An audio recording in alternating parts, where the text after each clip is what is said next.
Hello and welcome to this episode of Ways to Change the Workplace with myself, Prina Shah. I love what I do. I'm a global leadership coach, a consultant, a trainer, a keynote speaker, a podcaster. I help you to develop your leaders, your teams, and I help you to optimize your organizational cultures. I'm here to help you find ways to change your workplace. Why? Because we spend more time in our waking day at work than we do with our loved ones. It has to be a good place to be. So in this podcast, you can expect a mix of interviews with amazing thought leaders and then some solo episodes from myself as well. Strap yourselves in. Hello, and welcome to another episode of the Ways to Change Your Workplace podcast. I am your host, Prina Shah, and it's a solo episode today with just you and me. And today, we are diving into a fascinating and crucial topic, emotional contagion at work. It is a thing, people. You know it, I know it, so let's discuss it. Emotions play a significant role in shaping our experiences, interactions, and overall workplace culture. So, understanding emotional contagion and its impact can help us to create healthier and better environments. So, let's get started. Let's define emotional contagion first off. I talk about it at length when I'm helping toxic teams or not so great teams to become better. Okay, so emotional contagion refers to the phenomenon where one person's emotions and related behaviors directly trigger similar emotions and behaviors in others. I can simplify as monkey see, monkey do, or you can think about it. You know, you walk into this meeting room and you can feel the energy. Yes, it might sound woo-woo, but you can cut the tension in the air. You can really feel it, right? So this can happen both consciously and unconsciously because we are naturally inclined to mimic and synchronize with the emotions of the people around us. So think about it. The people that are around you on a daily basis are your team when we're in the workplace. So in the workplace, emotional contagion can significantly influence a team's dynamics, productivity, and overall morale. And think about it from an organizational culture perspective. If we go even macro, it can impact your organizational culture positively or negatively. So let's look at some examples of emotional contagion in the workplace, both good and bad. I want to start with a good example first. Imagine a team leader who is consistently positive, enthusiastic, and encouraging in a realistic manner, right? We have a good bullshit detector. So this team leader is consistently positive, enthusiastic, and encouraging genuinely. Their upbeat attitude can spread throughout the whole team, boosting morale, increasing motivation, and fostering a collaborative and supportive environment. You've seen it, I've seen it. And this positivity can lead to higher levels of engagement and productivity. We've all experienced it. Now, let's flip it. Let's talk about the bad example. So conversely, consider a manager who often displays stress, frustration, and negativity.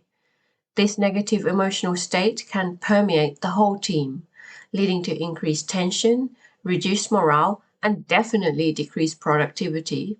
Team members may feel demotivated, anxious, and less likely to work together effectively. I've talked about this in past podcasts. I had a manager when I used to work in corporate days where my team would text me beforehand, before I even got into the office, say good morning to blah blah manager today, or a warning, do not say good morning to blah blah manager today, because it was really mood dependent. And the whole team were walking on eggshells. Now, this is me talking about a manager, for example, but it could be a colleague as well. It could be your peers. It could be your project team, you name it, in terms of the emotional contagion that we take on. So I want to give you a couple of analogies as well. So imagine a ripple effect. Think of emotions as pebbles dropped into that pond. That initial impact creates ripples that spread outward, affecting the entire body of water. Similarly, one person's emotions can ripple through a whole team, influencing everyone's mood and behavior. Emotional weather is another analogy I want to talk to. So, emotions in the workplace can be likened to weather patterns. Just as a sunny day can lift our spirits and a stormy day can dampen them, positive or negative emotional states can influence the overall climate of our workplace. And then another final analogy for you, emotional viruses. Emotions can spread like viruses. Let me say that again. Emotions can spread like viruses. Just as a cold can be caught and passed on to others, emotions can be caught from colleagues and spread throughout the team. Positive emotions can act like a healthy immune system, while negative emotions can spread like an illness. I know which one I prefer. I reckon I know you do what you would like to. So, how can emotional contagion affect organizational culture? Hugely so. And this is what I deal with a lot of the time when I'm dealing with organizational culture at the higher level and I'm consulting organizations who want to improve their organizational cultures. Okay. So, emotional contagion plays a pivotal role in shaping our organizational culture. When positive emotions and positive real emotions are present, they contribute to a culture of trust, of cooperation, of creativity, and so much more. Because employees feel valued, motivated, and engaged, which leads to better overall results at work, right? As well as our own job satisfaction. On the flip side, when negative emotions dominate, that can create a toxic environment. And this can result in high levels of stress, increased absenteeism, high turnover rates. So, a negative culture marred by negativity can stifle creativity. It definitely will hinder communication, as I have seen repeatedly, and ultimately is going to harm your organization's overall success. So, what to do regarding negative emotional contagion? If negative emotional contagion is affecting your team and your organizational culture, it's essential to address it promptly. So I've got some steps you can consider, and you can pick and mix to see what would suit you. So number one, identify the source. Determine where the negative emotions are coming from. Is it a particular individual, a specific situation, or is it a general atmosphere? What's creating the funk? Open that can of worms. Please do not ignore it. Point number two, communicate openly. Encourage open and honest communication.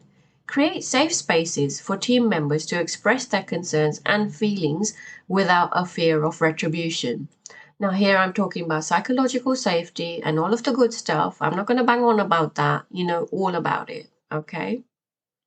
Number three, we ourselves have to model positive behavior. So whether you're the leader, whether you're within the team, whether you're on the project team, whatever, set the tone by modeling positive behavior. Show empathy, provide support, and maintain a calm and optimistic outlook. Even when shit is hitting the fan, it's okay. Keep calm and carry on, as they say in the UK. But in this manner, keep calm and carry on at work. All right. Number four, provide support. Offer resources such as counseling, stress management workshops, and team building activities to help employees manage their emotions. So, when I run emotional contagion kind of sessions for teams, I really get into the nitty gritty of it. And firstly, I try to understand what's happening, what the problem really is, where it's coming from, well, what the source of the trigger is, or what the sources of the triggers are, because it could be more than one thing, right? So, really, try to understand it and then provide the support for it. So, that's what I have in terms of what to do regarding negative emotional contagion for you.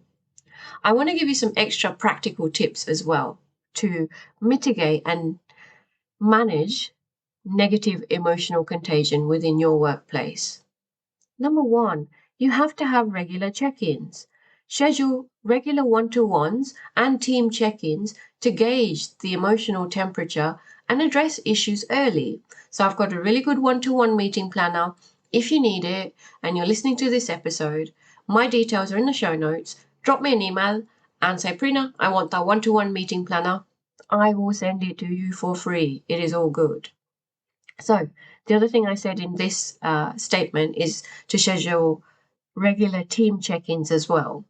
One of the things that I do are team optimization sessions, and that's meeting as a team just once a quarter to really talk about the strategic issues, the cans of worms issues, and anything else that you need to that you don't get to in your business as usual everyday life. So team optimization sessions are really, really important as well. There's a lot to be said about point number 2, mindfulness or emotional intelligence training. So implement mindfulness and emotional intelligence or even resilience training to employees to manage their emotions effectively. I've done this once I have understood what the source of the problem is. And really, there's so much information out there and so many wonderful facilitators out there that this is well within your reach.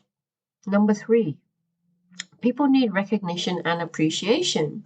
So we need to regularly recognize and appreciate our employees' efforts, our peers' efforts, our team's efforts, and achievements to foster a positive environment.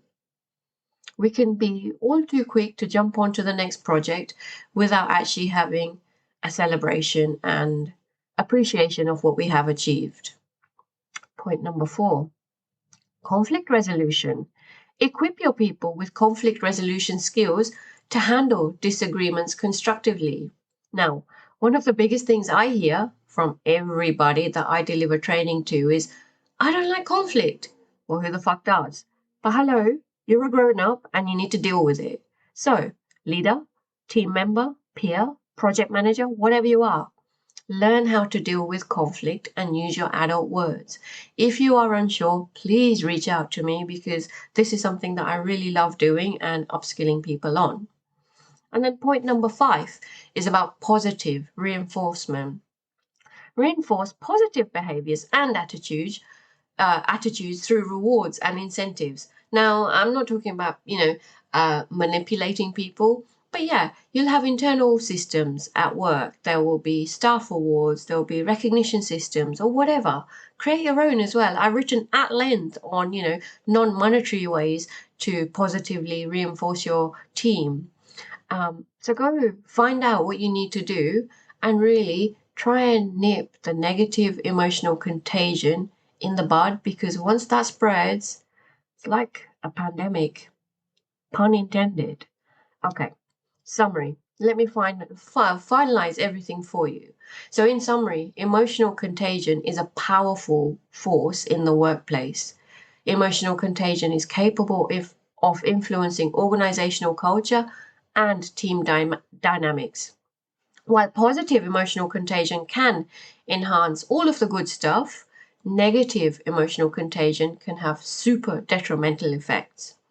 So by recognizing the impacts of emotions and taking proactive steps to manage them, we can all foster a healthier and more positive work environment.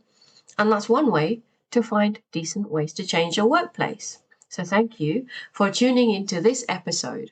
Understanding and addressing emotional contagion is essential for creating a thriving workplace culture.